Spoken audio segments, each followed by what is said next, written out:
ҳусейнов имом муҳаммад шамсуллоевич 10 сола гирифтори бемории қалб буда барои ҷарроҳӣ ба кӯмаки мову шумо ниёз дорад.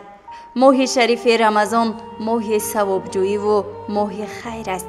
аз ин рӯ аз шахсони саховатманд хоҳиш менамоем барои кӯмак бо маблағи пулӣ мусоидат намоянд, то имом муҳаммад ҷарроҳӣ шудаву сиҳат ёбад. маблағро ба рақами корти миллӣ ба номи модари имом муҳаммад ҳилола хуҷмаҳмадова ки аз бонки Эсхат аст таҳти рақами 50 58 27 04 31 37 44 94 метавонед ирсол намоед.